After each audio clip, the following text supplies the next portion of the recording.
Hey everyone, welcome to the show. So I have more big league news to share about investigations into Donald Trump and his allies. So first is the potentially smoking gun evidence in the form of an audio recording. This is in regard to the classified documents case, and the special counsel recently obtained this recording. So here's the deal, here's how it came to be. In July of 2021, several people met with Trump. They were discussing the details of a memoir about his final chief of staff, Mark Meadows. The meeting took place at Trump's New Jersey Golf Club, and Trump's aide, a woman named Margot Martin, was recording this interview. She apparently has been recording all of his interviews with authors to ensure the accuracy of what they write in their books. So during this meeting, Trump refuted media stories that his chairman of the Joint Chiefs of Staff, General Mark Milley, had to put guardrails in place to prevent Trump from starting a war with Iran in the final days of his presidency. That's what Milley claimed. So in refuting these allegations, Trump mentioned that he had a document in his possession, which in his telling would prove that that story was fake. The document is said to be related to a plan to attack Iran.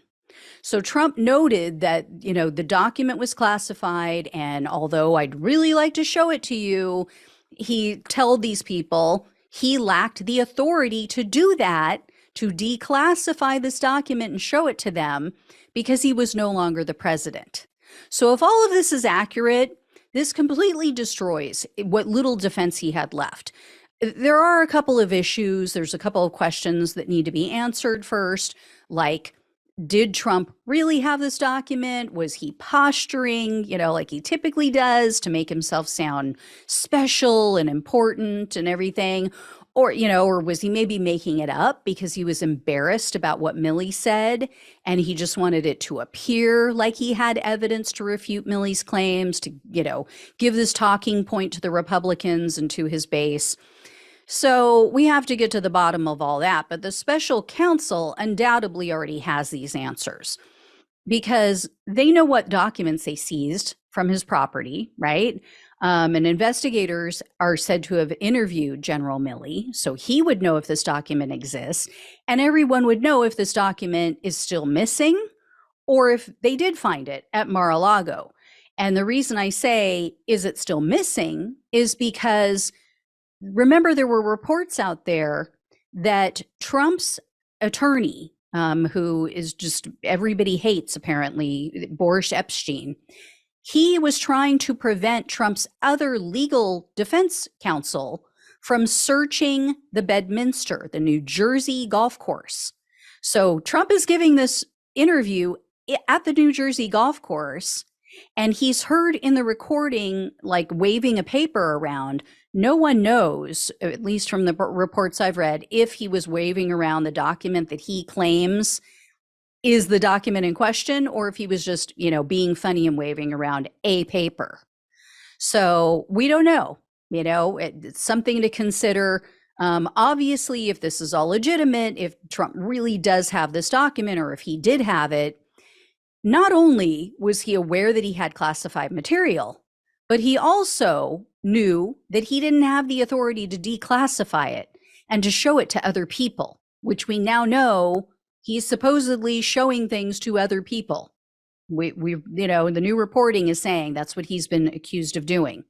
Trump's attorney, Jim Trusty, one of the few that's left, is claiming that even if Trump did have this document, he was the president when these boxes were packed up and moved. So when he left the White House, he was still the president. He still had the authority to declassify them.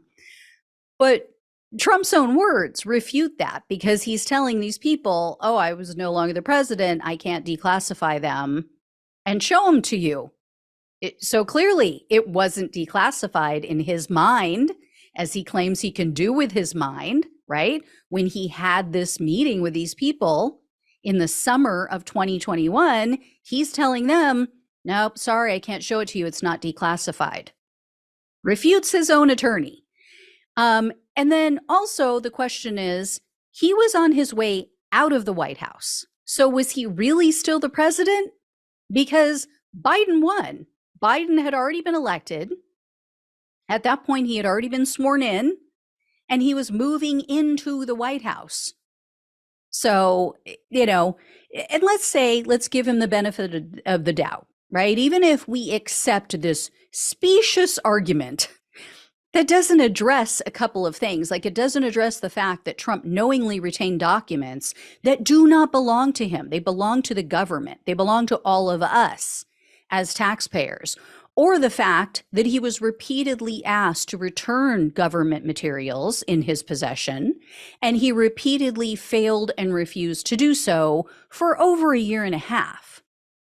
So from what I've seen, from what I've read, the general consensus, especially among prosecutors, is that Trump will be indicted. If all of this is true, he will be indicted, and the charge will likely be espionage. So we'll see.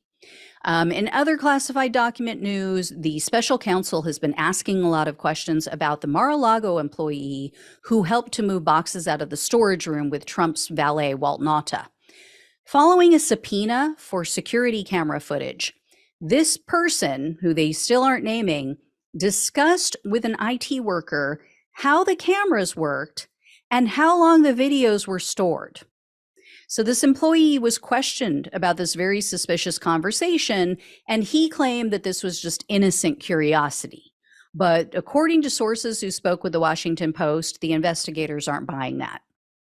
So we don't know why. We don't know if they have more evidence or whatever, but I'm sure it'll come out eventually.